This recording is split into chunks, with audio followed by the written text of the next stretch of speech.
Bangladesh bank, বাংলাদেশের সবচেয়ে উঁচু 32 তলা ভবন।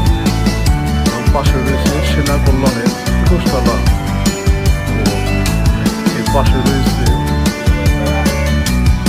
Dutch Bangla bank. আশেপাশে অনেক অন্য উঁচু উঁচু এবং বাংলাদেশের রাজধানী ঢাকা, ঢাকার ভিতরে গতিশীল বাণিজ্যিক এলাকা, যেখানে বড় বড় প্রতিষ্ঠান এবং ব্যাংক অবস্থিত। আমরা সেই বিল্ডিংয়ের পাশে আপনাদের দেখানোর চেষ্টা করছি।